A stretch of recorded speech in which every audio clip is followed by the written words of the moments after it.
రామాయణంలో శూర్పణఖ ఒక ముఖ్యమైన పాత్ర. రాముడికి రావణాసురునితో వైరం ఏర్పడడానికి శూర్పణఖే ప్రధాన కారణం. కానీ రావణాసురుని సంహారం తర్వాత శూర్పణఖ ఏమైందో చాలా మందికి తెలీదు. శూర్పణఖ ముక్కు చెవులు లక్ష్మణుడు కోసివేయడంతో తర్వాత తన ముఖం ఎవరికీ చూపించడం ఇష్టం లేక ఎప్పుడూ తన ముఖాన్ని గుడ్డతో కప్పి ఉంచేది. రావణుడు మరణించాక శూర్పణఖ రాక్షసులకు గురువైన శుక్రాచార్యుని ఆశ్రమంలో జీవించింది. రాముడితో జరిగిన యుద్ధంలో అతి కొద్ది మంది రాక్షసులు మాత్రమే ప్రాణాలతో బయటపడ్డారు. రాక్షస జాతి తుడిచిపెట్టుకుపోతుందేమో అనే భయంతో శుక్రాచార్యుడు మహాశివుని గురించి తపస్సు చేస్తాడు. తపస్సు మెచ్చిన శంకరుడు శుక్రాచార్యునికి ఒక శివలింగం ఇచ్చి ఎప్పుడైతే ఆ శివలింగాన్ని ఒక వైష్ణవుడు గంగాజలంతో అభిషేకం చేస్తాడో అప్పుడు రాక్షస జాతి నశిస్తుందని శుక్రాచార్యునితో చెప్తాడు. శివలింగానికి హిందువులు అభిషేకం చేయడం సర్వసాధారణం కాబట్టి శుక్రాచార్యుడు ఆ శివలింగాన్ని భారతదేశానికి దూరంగా ఒక ఎడారిలో ప్రతిష్ఠ చేయాలని శూర్పణఖకు చెప్తాడు. శూర్పణఖ ఆ శివలింగాన్ని భారతదేశానికి దూరంగా ఒక ఎడారిలో ప్రతిష్ఠించి మిగిలిన తన జీవితం అక్కడే గడుపుతుంది. ఆ ఎడారి ప్రాంతమే నేటి మక్కా మదీనా. అప్పుడు శూర్పణఖ ముఖం కప్పుకుని ఉండే ఆచారాన్ని వారి వారసులైన ముస్లిం మహిళలు ఇప్పటికీ కొనసాగిస్తున్నారు.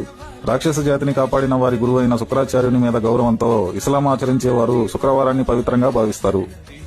వాస్తవానికి ఇస్లాం ఒక మతం కాదు, ఒక దినచర్య వంటిది. ఇస్లాం మతాన్ని స్థాపించిన మహమ్మద్ అరబ్ దేశానికి చెందిన వాడని అందరికీ తెలిసిందే. అక్కడ ఎడారులు తప్ప పంటలు పొలాలు ఉండవు. వారు చెట్లు పచ్చదనం కోసం వెతుకుతారు.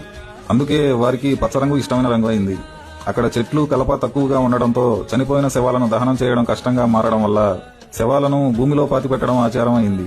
పంటలు పొలాలు లేకపోవడంతో జంతువులను చంపి ఎక్కువగా మాంసాహారం తినడం అలవాటుగా మారింది. తీవ్రమైన ఎండలు కాసే ప్రాంతం కాబట్టి తల మీద టోపీ పెట్టుకోవడం అలవాటైంది. ప్రజలందరూ ఒకే తెగకు చెందిన సంచార జాతి కాబట్టి అన్నా చెల్లెలు పెళ్లి చేసుకోవడం ఆచారం అయింది. ఎడారులలో నీరు తక్కువ, మర్మావయవాలను శుభ్రం చేసుకోవడం కష్టం కాబట్టి జననాంగం ముందు భాగం కత్తిరించుకునే ఆచారం వచ్చింది. మక్కాలో శివలింగం ఉందని తెలిపే అనేక ఆధారాలు కూడా ఉన్నాయి.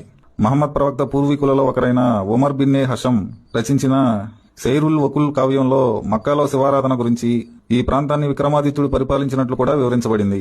సామాన్య శకానికి పూర్వం 18వ శతాబ్దంలో అరేబియా ప్రాంతంలో నివసించిన లబీ బిన్నే అక్తబ్ బిన్నే తుర్ఫా అనే కవి తన రచనలలో 4 వేదాల గురించి, ఆ ప్రాంతంలో శివారాధన గురించి తన రచనలలో తెలిపాడు.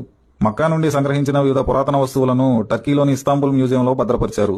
వాటిలోని కొన్ని ఆధారాలను బట్టి అరేబియాను హిందూ రాజులు పరిపాలించడం మరియు ఆ ప్రాంతంలో శివారాధన గురించి తెలుస్తుంది. ఇవన్నీ మక్కాలో శివారాధన గురించి తెలిపే ప్రధాన ఆధారాలు. మక్కా ప్రాంతంలో ఇస్లాం మతం పుట్టకముందు అక్కడ మక్కేశ్వరాలయం అనే శివాలయం ఉండేదని, ఆ ఆలయం వల్లే ఆ ప్రాంతానికి మక్కా అనే పేరు వచ్చిందనే వాదన కూడా ఉంది. అరబిక్ భాషలోని చాలా పదాలు సంస్కృతం నుండి రావడం కూడా అరేబియా ప్రాంతంలో హిందుత్వం ఉండేది అనే వాదనను బలపరుస్తుంది. ముందు చెప్పినట్లు శూర్పణఖ వారసులు ఎడారులలోకి వెళ్లిన తర్వాత తమ అలవాట్లను ఆ ప్రాంతానికి తగినట్లుగా మార్పులు చేసుకున్నారు. అవే తర్వాతి కాలంలో వారికి ఆచారాలుగా మారాయి.